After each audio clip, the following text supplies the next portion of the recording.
Tutorial में हम एक डेटा ग्रिड के एग्जांपल देखेंगे जिसमें हम डेटा बाइंडिंग करेंगे और डेटा बाइंडिंग हम दो वेज से करेंगे, XAML के थ्रू और कोड बाइंड के थ्रू। सबसे पहले एक WPF का प्रोजेक्ट बना रही हूँ मैं।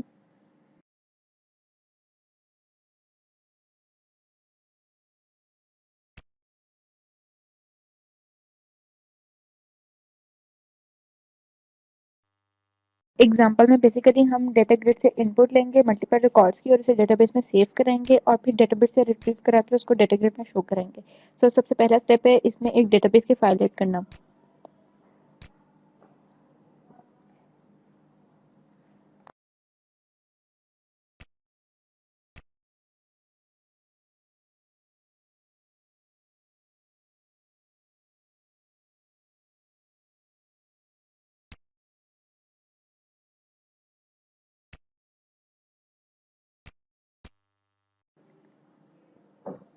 अब हम एक कॉन्टेक्स्ट का टेबल ऐड करेंगे डेटाबेस में।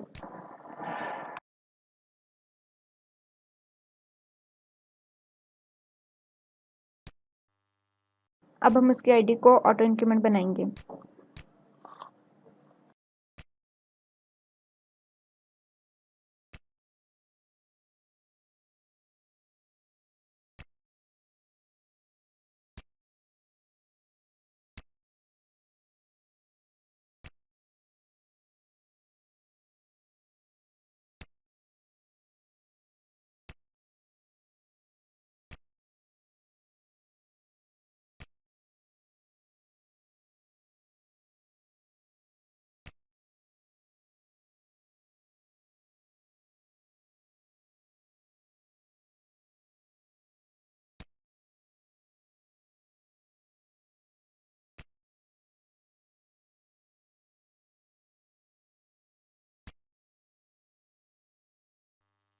मैंने टेबल में 7 एट्रीब्यूट्स ऐड किए हैं, first name, last name, email, job, street address, city और प्रोविंस।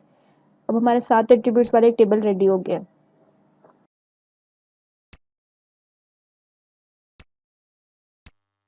अब मैं एक डेटा ग्रिड का टेक्स्ट जनरेट करूंगी और साथ में उसकी मार्जिन और नेम की प्रॉपर्टी सेट कर दूंगी। डेटा ग्रिड का मेन एडवांटेज ये है कि अगर आपने कभी मल्टीपल इनपुट साइमल्टेनियसली रिसीव करनी हो तो इस फंक्शनैलिटी के लिए डेटा ग्रिड यूज होती है।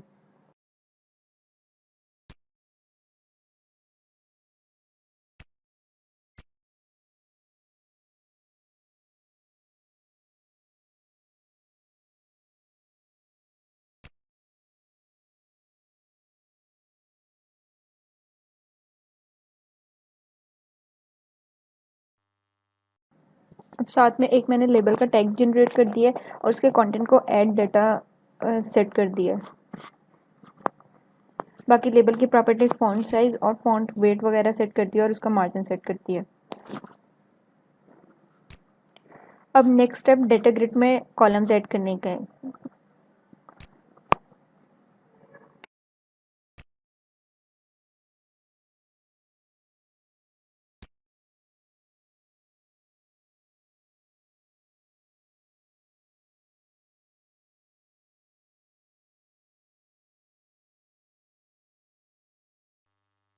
पहले मैं कुछ डेटा ग्रिड की प्रॉपर्टी सेट करूंगी। सबसे पहले मैंने can user add row is equal to true set किया। इसका मतलब यह है कि यूजर डेटा ग्रिड में रोज ऐड कर सकते हैं। कैन यूजर डिलीट रो भी मैंने ट्रू सेट किया। इसका मतलब है यूजर डेटा ग्रिड के रोज को डिलीट भी कर सकता है। Is read only is equal to false का मतलब है कि डेटा ग्रिड एडिटेबल है यूजर के लिए। Alternative row background is equal to cadet blue है और auto generate column is equal to false है। इसका मतलब है कि इसमें डेटा ग्रिड में ऑटो जनरेट कॉलम नहीं डिस्प्ले होंगे और अल्टरनेटिव रोज का कलर कैडेड ब्लू होगा। और सबसे लास्ट में मार्जिन और डेटा ग्रिड का नेम सेट कर दिया। अब हम डेटा ग्रिड में कॉलम्स ऐड करेंगे।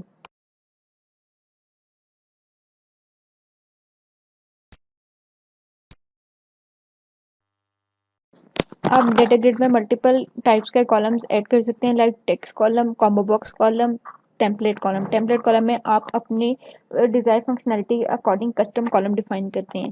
फिलहाल मैं सारे टेक्स्ट कॉलम ऐड करूंगी।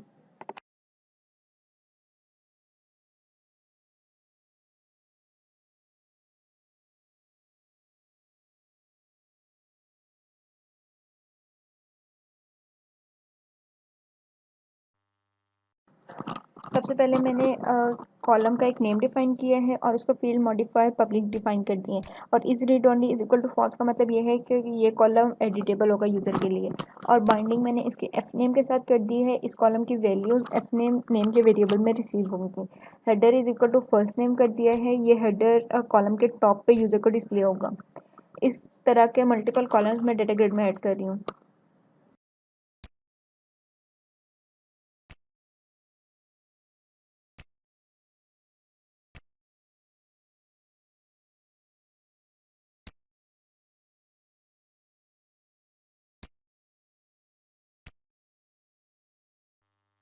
मैंने सब कॉलम्स की बाइंडिंग एक यूनिक वेरिएबल के साथ कर दिया। फर्स्ट कॉलम की बाइंडिंग फर्स्ट नेम के साथ की है, सेकंड कॉलम की बाइंडिंग लास्ट नेम के साथ की है। इसी तरह थर्ड और फोर्थ कॉलम की बाइंडिंग ईमेल और जॉब के साथ की है। लास्ट 3 कॉलम की बाइंडिंग मैं स्टेट एड्रेस, सिटी और प्रोविंस के साथ कर दूंगी।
अब सबसे लास्ट में मैं इन सब कॉलम्स की विड्थ सेट कर रही हूँ।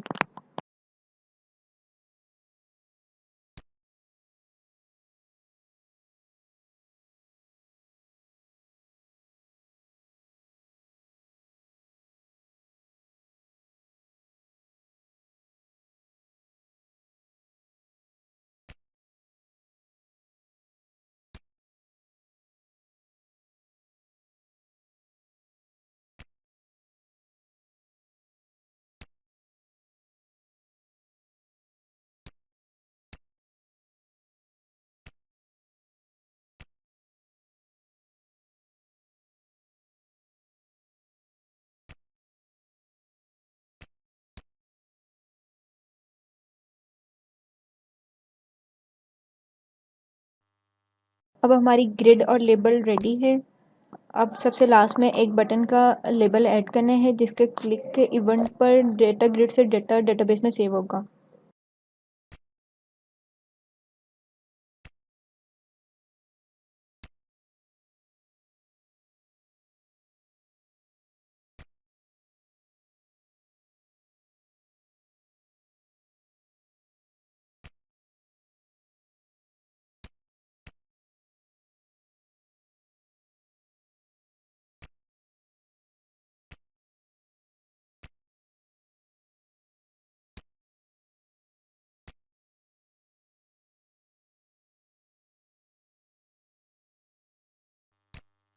अब हम सबसे पहले डेटाबेस से डेटा फेच करने का कोड लिखेंगे।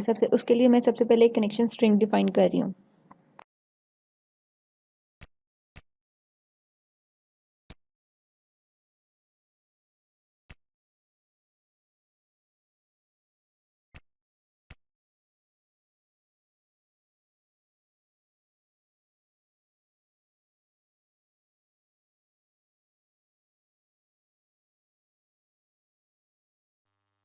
डेटा ग्रिड की डेटा बाइंडिंग के लिए हमें एक हेल्पर क्लास की ज़रूरत है। हर एक रो डेटा ग्रिड में एक-एक रिकॉर्ड को कॉरेस्पॉन्ड करती है और इसी तरह हमने मल्टीपल रिकॉर्ड्स रीड करने हैं तो हम लिस्ट ऑफ ऑब्जेक्ट्स अटैच कर देंगे डेटा ग्रिड के साथ और उस ऑब्जेक्ट के जो मल्टीपल एट्रीब्यूट्स होंगे वो एक-एक कॉलम को कॉरेस्पॉन्ड करेंगे। अब वो ऑब्जेक्ट किस टाइप का होगा उसके लिए हम एक हेल्पर क्लास बनाएंगे कॉन्टेक्ट लिस्ट और लिस्ट ऑफ कॉन्टेक्ट लिस्ट को हम डेटा ग्रिड के साथ अटैच करेंगे और जो हमने कॉलम इनपुट लेनी है वहाँ पे डेटा ग्रिड की उन्हीं के कॉरेस्पॉन्डिंग एक-एक एट्रीब्यूट यहाँ पे क्लास में डिफाइन हो जाएगा।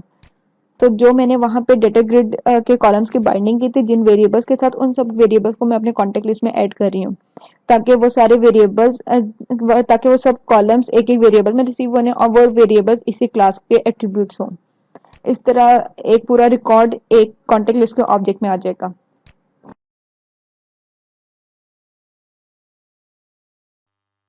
कॉन्टेक्ट लिस्ट के क्लास बना ली है, अब मैं लिस्ट ऑफ कॉन्टेक्ट लिस्ट बना रही हूँ। और नेक्स्ट स्टेप ये होगा कि मैं इसी लिस्ट ऑफ कॉन्टेक्ट लिस्ट को डेटा ग्रेड का आइटम सोर्स बना दूंगी।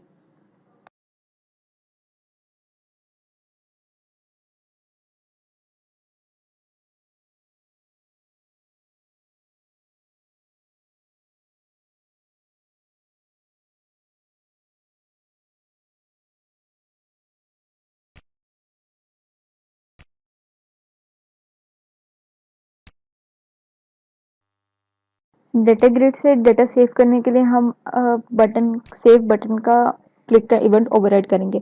जब ये बटन क्लिक होगा तो हम डेटा ग्रिड से सारा डेटा रीड करके डेटाबेस में सेव कर देंगे।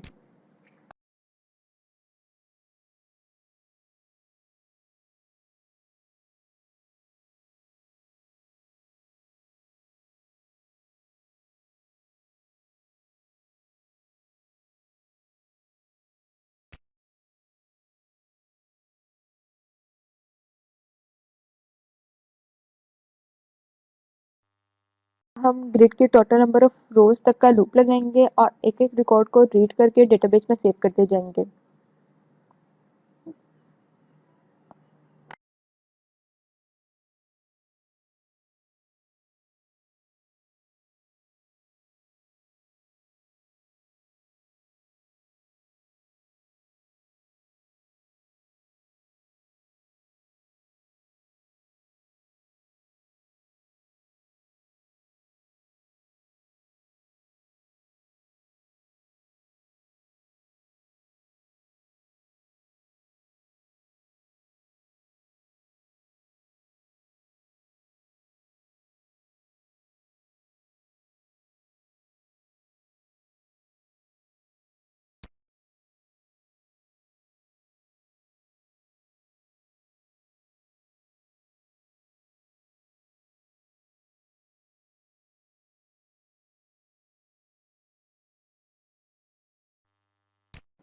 अब सेव डाटा में हम डेटाबेस में डाटा सेव करने का कोड लिखेंगे, simple ADO dot net connected model का। सबसे पहले कनेक्शन क्रिएट करेंगे और एसक्यूएल कमांड के थ्रू हम डाटा सारा रीड कर लेंगे।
तक मैंने सिंपल एक एसक्यूएल कनेक्शन क्रिएट किया है, एक पैरामीटराइज्ड क्वेरी लिखी है और एसक्यूएल कमांड के थ्रू सारा डेटा डेटाबेस में सेव करा दिया है। इस सारे कोड से आप ऑलरेडी फेमिलियर हैं।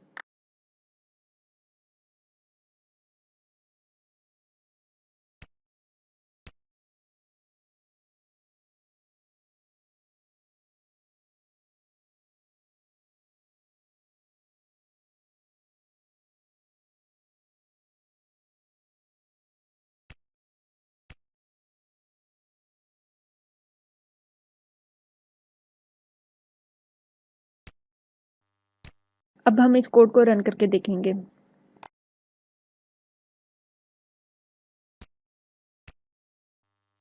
रिकॉर्ड एंटर करूंगी और सेव का बटन क्लिक होने पे वो रिकॉर्ड डेटाबेस में सेव हो जाएगा और आपको एक मैसेज शो हो जाएगा।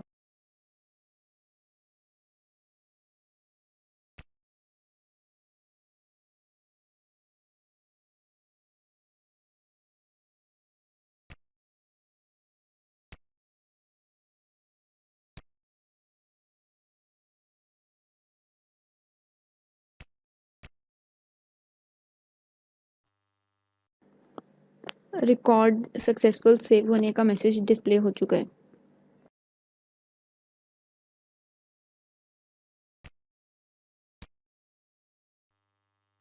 जो डेटा मैंने एंटर किया था वो यहाँ डेटाबेस में विजिबल है।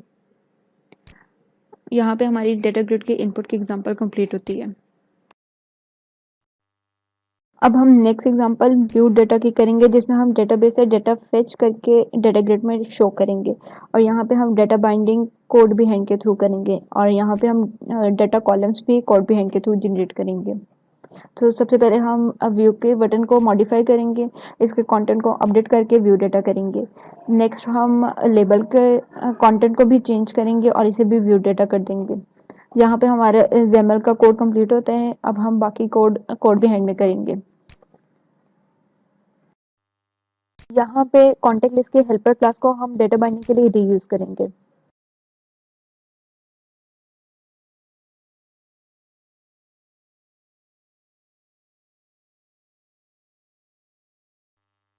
यहाँ पे हमने डेटा ग्रिड में शो करना है, तो उसके लिए हमें डेटाबेस से सारा डेटा फेच करना है।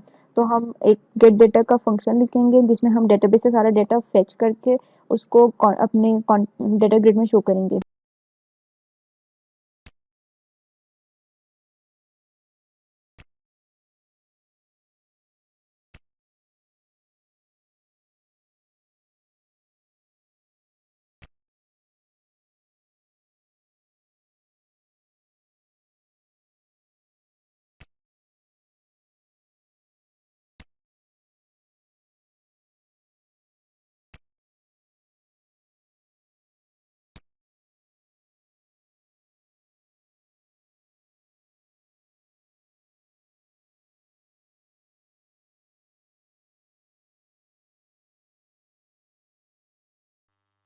यहाँ पे अगेन डेटा बाइंडिंग यूज होगी। अभी हमने डेटा ग्रिड के कॉलम जनरेट करने हैं और हर कॉलम को कॉन्टेक्ट लिस्ट क्लास के एक एक एट्रीब्यूट के साथ बाइंड कर देंगे। सो हम डेटाबेस से जितना भी डेटा रीड कर रहे हैं हर रिकॉर्ड को एक एक कॉन्टेक्ट लिस्ट के ऑब्जेक्ट में रीड करेंगे और फिर लिस्ट ऑफ कॉन्टेक्ट लिस्ट बनाकर उनको हम डेटाबेस के डेटा ग्रिड के साथ अटैच कर देंगे, ताकि जो लिस्ट ऑफ मल्टीपल रिकॉर्ड्स हैं वो डेटा ग्रिड की मल्टीपल रोज में शो हो जाएं और जो एक रिकॉर्ड है उसके मल्टीपल एट्रीब्यूट्स उस रो के मल्टीपल कॉलम्स में डिस्प्ले होंगे।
यहाँ पे हमें सेव बटन के क्लिक के इवेंट की ज़रूरत नहीं है। हम कंस्ट्रक्टर में ही डेटा डिस्प्ले होने का कोड लिखेंगे ताकि जब विंडो फर्स्ट टाइम लोड हो तभी डेटा डिस्प्ले हो जाए। अब हम लास्ट स्टेप करेंगे कॉलम्स ऐड करने का।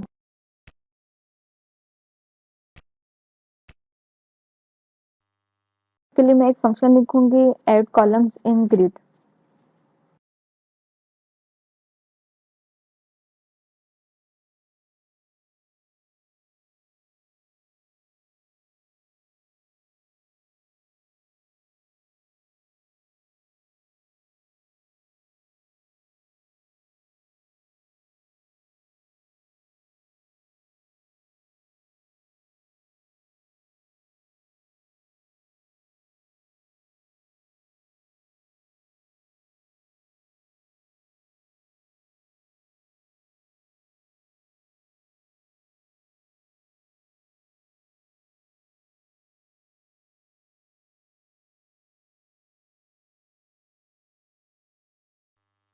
मैंने सिंपल एक data grid text column generate किया है, उसका हेडर सेट किया है, उसकी विड्थ सेट की है और उसकी बाइंडिंग कॉन्टेक्ट लिस्ट क्लास के फर्स्ट वेरिएबल एथनेम के साथ कर दी है। अब मैं इसी तरह सेवरल कॉलम्स जनरेट करूंगी और हर कॉलम की बाइंडिंग कॉन्टेक्ट लिस्ट क्लास के एक एक वेरिएबल के साथ कर दूंगी।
सबसे लास्ट में ये सब कॉलम्स हम डेटा ग्रिड में ऐड कर देंगे।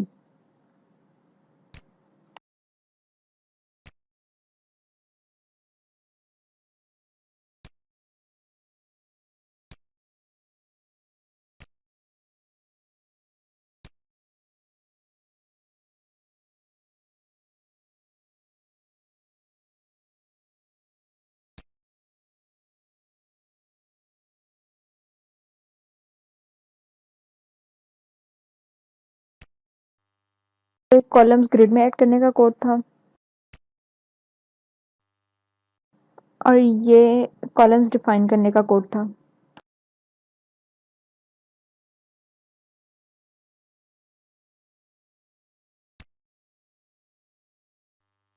अब कंस्ट्रक्टर में सबसे पहले ऐड कॉलम्स इन ग्रिड का फंक्शन कॉल करेंगे ताकि कंस्ट्रक्टर जब कॉल हो तो उसी वक्त सारे कॉलम्स ग्रिड में ऐड हो जाएं।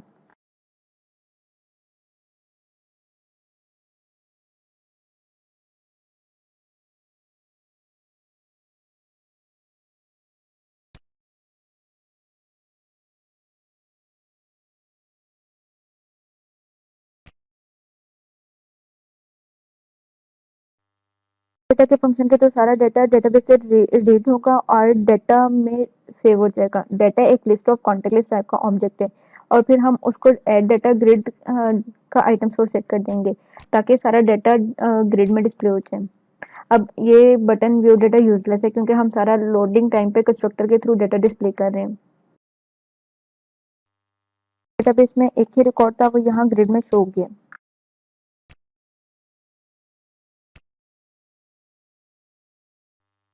अभी तक हमने एडो व्यू के एग्जांपल में simple data grid text column use किए हैं। इसके अलावा टेम्पलेट कॉलम्स और कॉम्बो बॉक्स कॉलम भी अवेलेबल हैं। अब हम टेम्पलेट कॉलम्स बनाकर देखेंगे। इसके लिए मैंने डाटा ग्रिड की विड्थ भी इंक्रीज कर दी है। टेम्पलेट कॉलम बनाने के लिए सबसे पहले आप एक डाटा ग्रिड टेम्पलेट कॉलम का ऑब्जेक्ट बनाएंगे।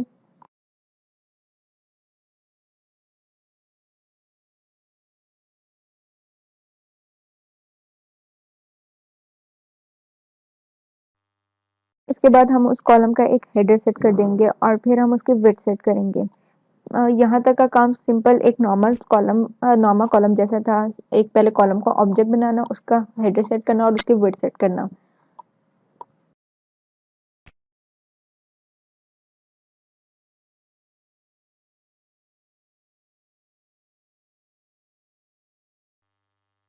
टेम्पलेट कॉलम डिफाइन करने के लिए आपको एक फ्रेमवर्क एलिमेंट फैक्ट्री टाइप का ऑब्जेक्ट चाहिए। इस ऑब्जेक्ट में आप ये डिफाइन करते हैं कि आप किस टाइप का टेम्पलेट कॉलम बनाने लगे। लाइक मैं बटन टाइप का टेम्पलेट कॉलम बना रही हूँ तो मैं टाइप ऑफ बटन डिफाइन कर दूंगी फ्रेमवर्क एलिमेंट फैक्ट्री ऑब्जेक्ट में।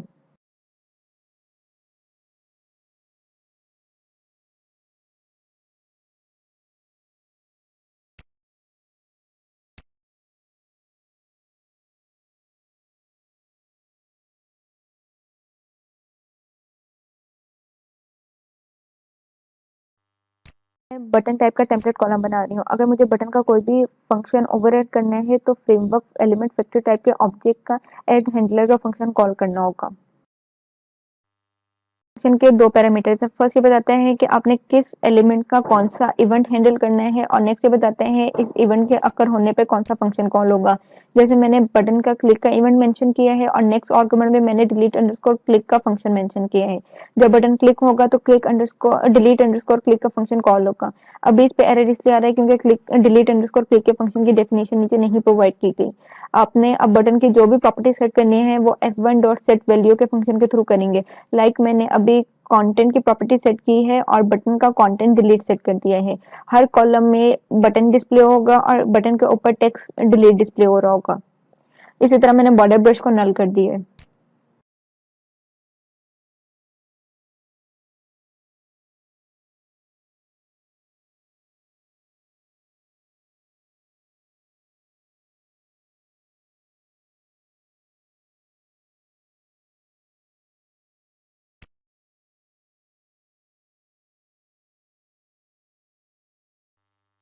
स्टेप में हम एक डेटा टेम्पलेट टाइप का ऑब्जेक्ट बनाएंगे और उसके विजुअल ट्री में हम फ्रेमवर्क एलिमेंट फैक्ट्री टाइप का ऑब्जेक्ट सेट कर देंगे। अब इसके बाद हमारा लास्ट स्टेप ये है कि हम डेटा ग्रिड टेम्पलेट कॉलम के सेल टेम्पलेट की प्रॉपर्टी में डेटा टेम्पलेट सेट कर दें। इस तरह हमारा data grid cell template hold करेगा डेटा टेम्पलेट को और डेटा टेम्पलेट होल्ड करेगा फ्रेमवर्क एलिमेंट फैक्ट्री टाइप के ऑब्जेक्ट को, जिस ऑब्जेक्ट को ये पता है कि हम किस टेम्पलेट टाइप का ऑब्जेक्ट डिफाइन कर रहे हैं। और सबसे लास्ट में इस कॉलम को ऐड कर दें डेटा ग्रिड में।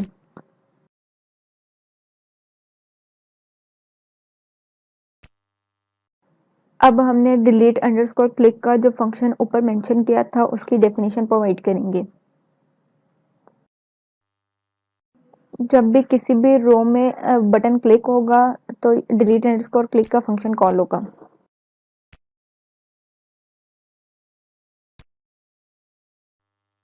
पे सिंपल एक मैसेज बॉक्स डिस्प्ले करा रही हूँ। आप यहाँ पे डिलीट का कोड ऐड कर सकते हैं जिसका पर्पज ये होगा कि जब भी किसी रो में डिलीट का बटन क्लिक होता है तो डेटाबेस से वो रिकॉर्ड डिलीट हो जाएगा।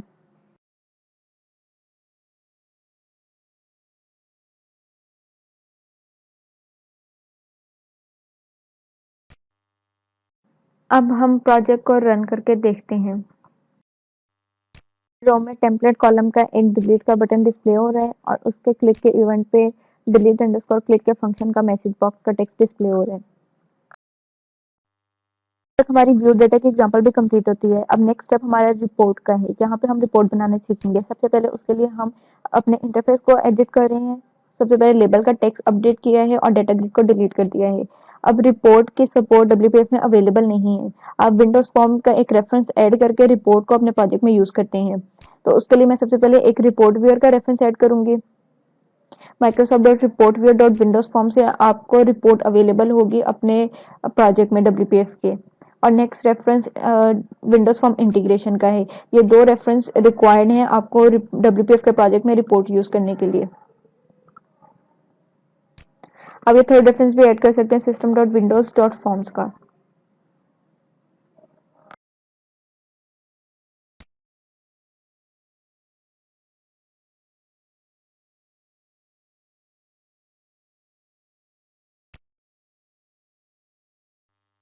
अब आपको विंडो के टैग में एक नेम स्पेस ऐड करनी होगी Microsoft dot reporting dot win forms की।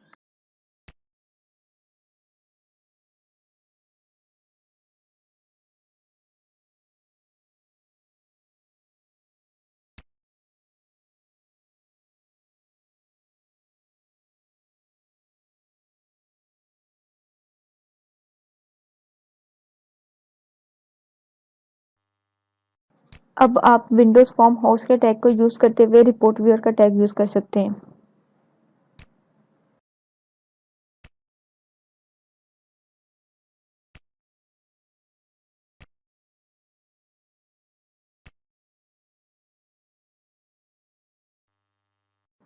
अब मैंने रिपोर्ट की हाइट और मार्जिन वगैरह सेट कर दिया है।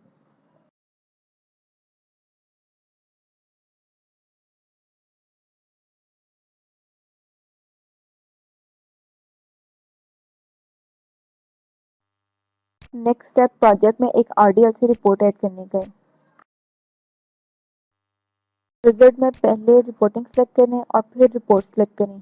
अब RDLC रिपोर्ट आपके प्रोजेक्ट में ऐड होगी है।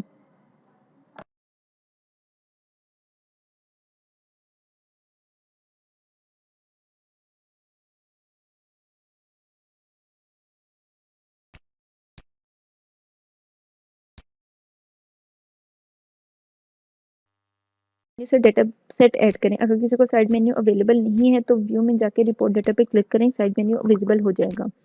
और अब डेटा सेट पे राइट क्लिक करके एड डेटा सेट को सिलेक्ट करें, न्यू को सिलेक्ट करें, डेटाबेस को सिलेक्ट करें और नेक्स्ट पे क्लिक करें।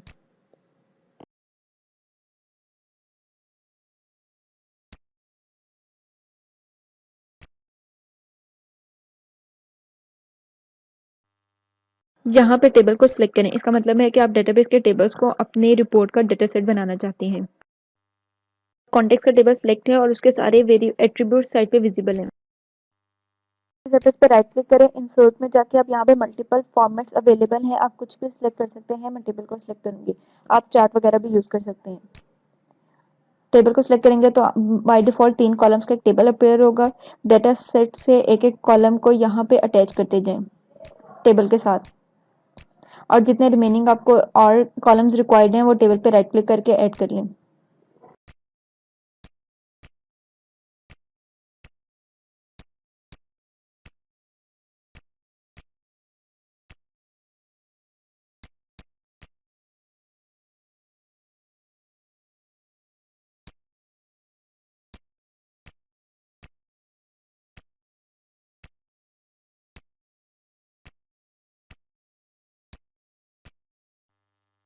अब टेक्स्ट बॉक्स क्रिएट करें और उसमें कुछ भी कॉन्टेक्स्ट लिस्ट रिपोर्ट टाइप का टेक्स्ट शो करें। अब इस टेक्स्ट बॉक्स पे राइट क्लिक करके इसकी प्रॉपर्टीज में जा सकते हैं और वहाँ पे फॉन्ट वगैरह सेट कर सकते हैं।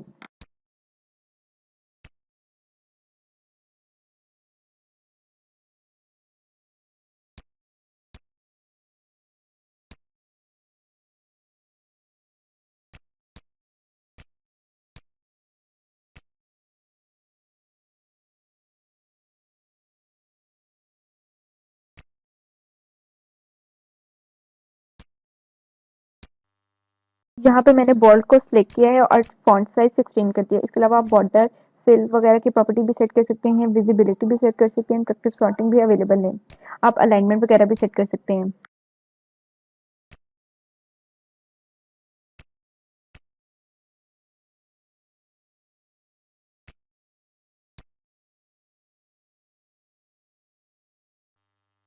कॉलम के हेडर्स में कुछ मीनिंगफुल टेक्स्ट डिस्प्ले करें।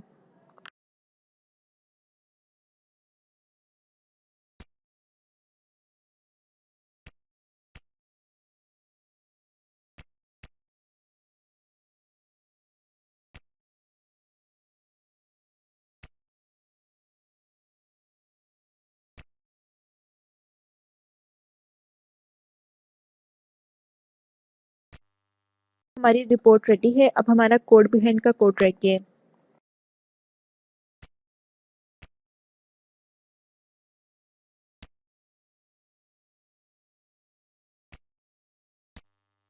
पहले हम इंटरफेस में रिपोर्ट की विड्थ और हाइट वगैरह सेट करेंगे।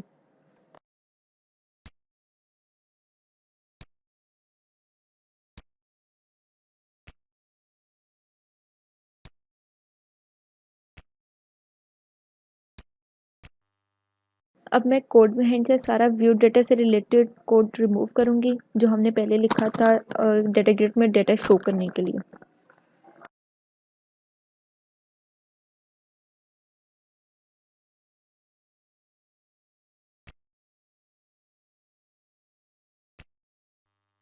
के लिए सिंपल कॉन्टेक्ट लिस्ट के क्लास को ही रीयूज करेंगे। गेट डेटा का फंक्शन कॉपी किया है जो हमने पहले भी यूज किया था। इस कोड के थ्रू हम सारा डेटा फेच करके डेटाबेस से देंगे और एक लिस्ट ऑफ कॉन्टेक्ट लिस्ट में रीड कर लेंगे।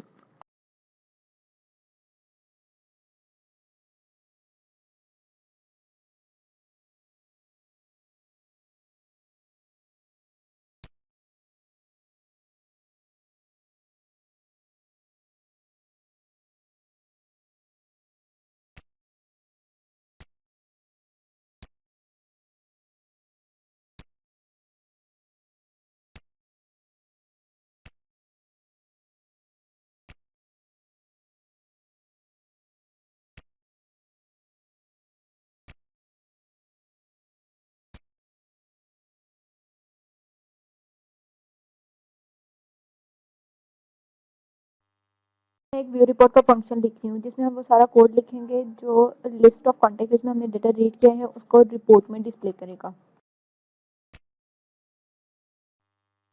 कॉन्टेक्ट लिस्ट के डेटा को रिपोर्ट के डेटा सेट में सेव करना है ताकि उस डेटा सेट के थ्रू वो रिपोर्ट में विजिबल हो। अब रिपोर्ट का डेटा सेट जो है वो एक डेटाबेस का टेबल है, तो उसके लिए सबसे पहले लिस्ट ऑफ कॉन्टेक्ट लिस्ट के टेबल को के डेटा को भी एक डेटा टेबल में कन्वर्ट करना होगा ताकि ये डेटा टेबल जो रिपोर्ट का डेटा सेट है उस पे मैप हो जाए, क्योंकि रिपोर्ट का डेटा सेट भी एक टेबल है। तो इसके लिए हमें जो सोर्स डाटा है लिस्ट ऑफ कॉन्टेक्ट लिस्ट में उसको भी एक टेबल में कन्वर्ट करना होगा।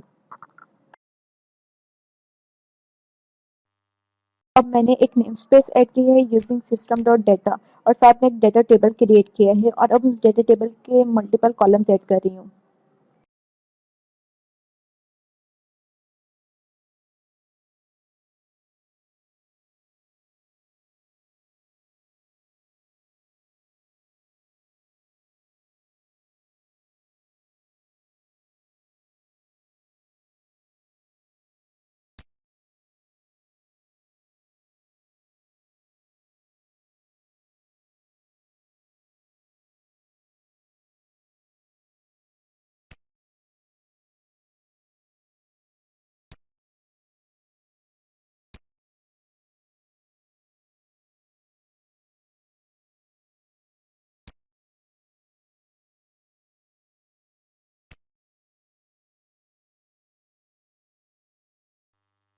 यहाँ तक हमारे मेमोरी के डेटा टेबल का स्ट्रक्चर कंप्लीट हो गया है।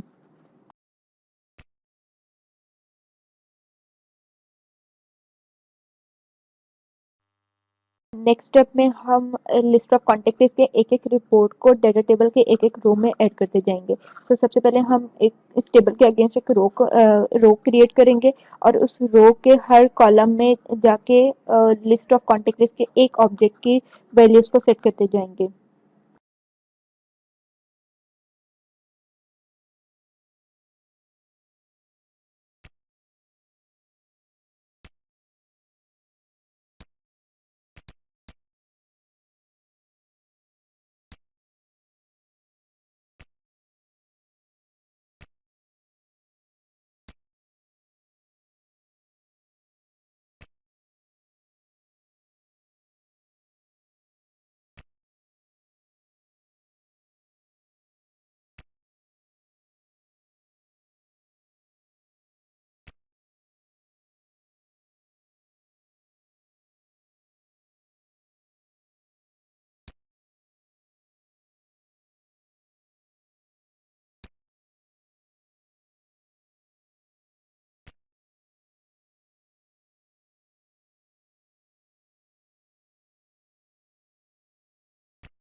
सबसे लास्ट में इस रो को हम टेबल में ऐड कर देंगे।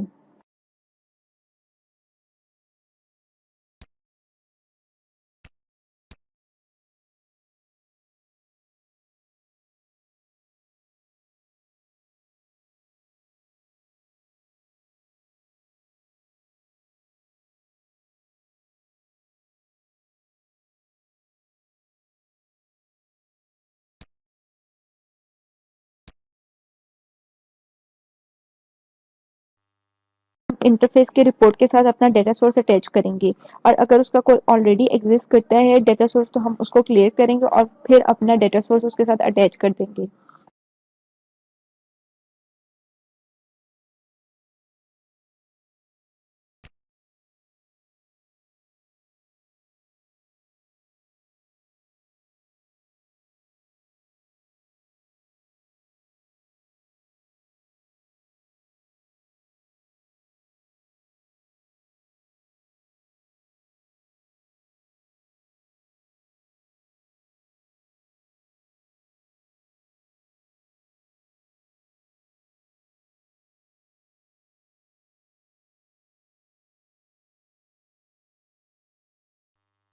रिपोर्ट व्यूअर के साथ डेटा सोर्स को अटैच करते वक्त हमने दो पैरामीटर पास करने हैं। एक आरडीएलसी रिपोर्ट के साथ जो हमने डेटा सेट डिफाइन किया था उसका नेम जो कि डेटा सेट 1 है और दूसरा मेमोरी के टेबल का नेम।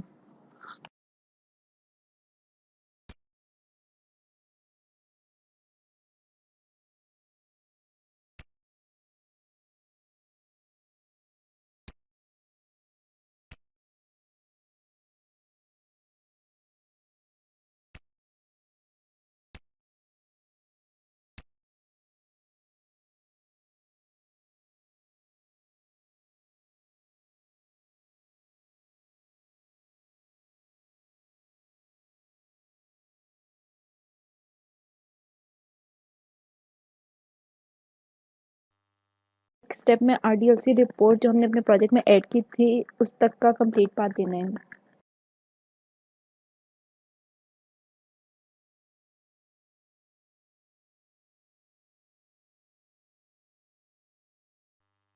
रिपोर्ट की विजिबिलिटी को ट्रू कर दिया है और रिफ्रेश रिपोर्ट का फंक्शन कॉल कर दिया है।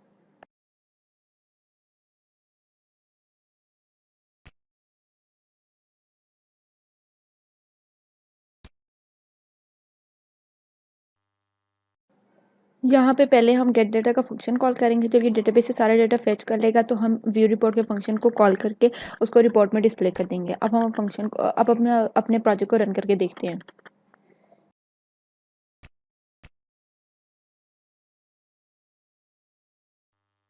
आपके मेमोरी के टेबल का नेम आपके डेटा सोर्स के नेम के इक्वल होना चाहिए और आपके मेमोरी के टेबल के कॉलम्स आपके डेटा सोर्स के कॉलम्स नेम के इक्वल होने चाहिए।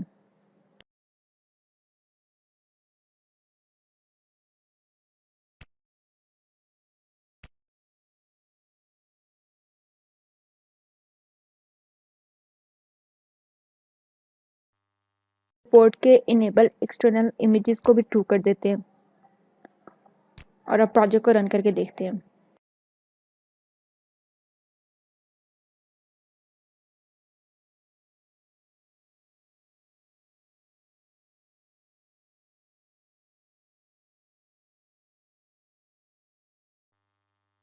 डेटाबेस के दोनों रिकॉर्ड्स एक रिपोर्ट के फॉर्म में डिस्प्ले हो गए हैं।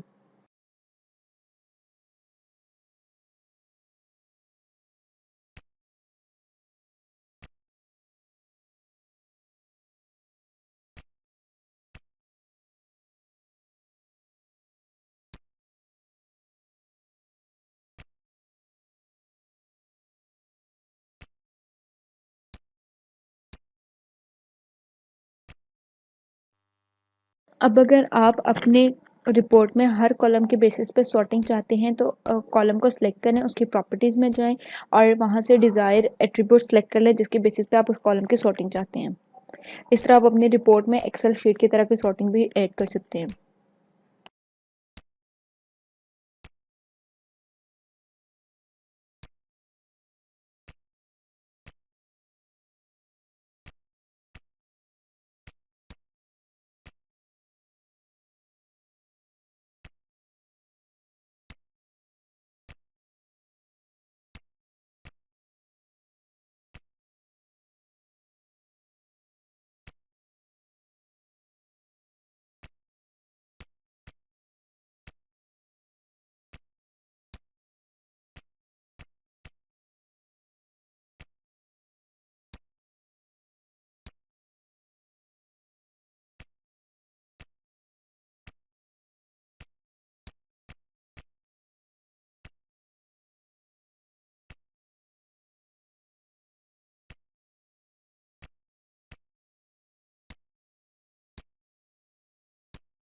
अब रिपोर्ट के हर हेडर के आगे एक एरो बना आ रहा है, जिस पे आप क्लिक करते हैं तो रिपोर्ट उस कॉलम के बेसिस पे असेंडिंग या डिसेंडिंग ऑर्डर में सॉर्ट हो जाती है।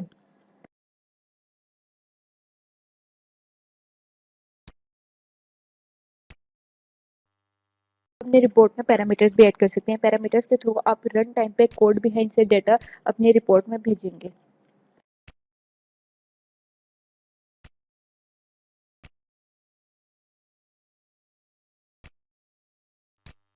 जैसे पैरामीटर पे राइट क्लिक करके एक पैरामीटर ऐड कर दिया और उस पे अलाउ नल की प्रॉपर्टी को चेक कर दिया और उसको पैरामीटर को एक टेक्स्ट बॉक्स में सेट कर दिया।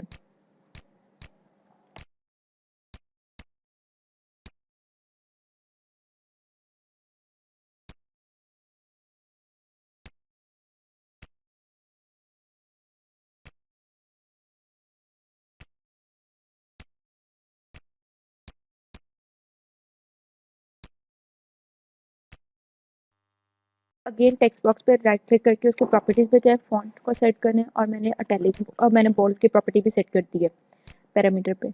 अब मैं कॉन्टेक्ट लिस्ट रिपोर्ट का टेक्स्ट बॉक्स डिलीट कर दूंगी और रन टाइम पे कोड बिहाइंड के थ्रू कॉन्टेक्ट लिस्ट रिपोर्ट की एक स्ट्रिंग भेजूंगी और उसे रिपोर्ट पैरामीटर में सेट कर दूंगी।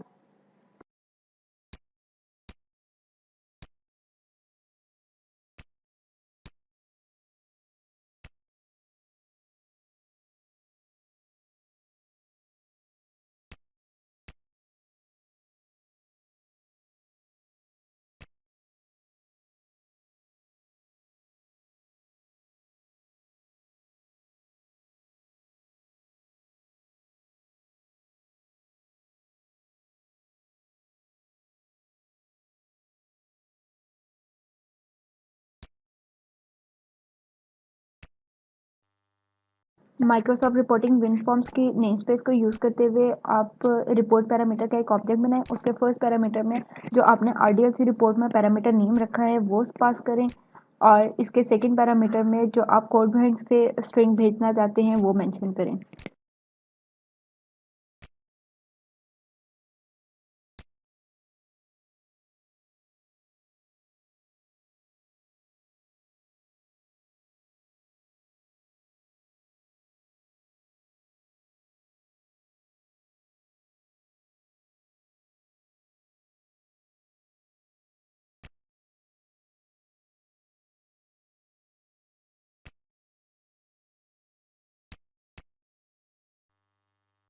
पैरामीटर्स डिफाइन करने के लिए Microsoft dot reporting dot win form की नेम स्पेस सेट की है।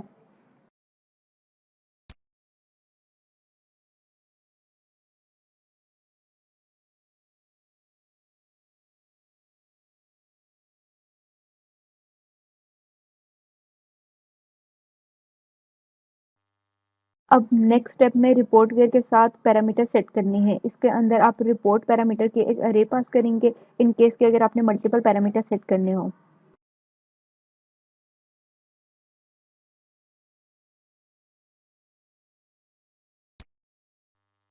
प्रेफरेबली पैरामीटर सेट करने का स्टेप आप डेटा सोर्स अटैच करने के बाद करें।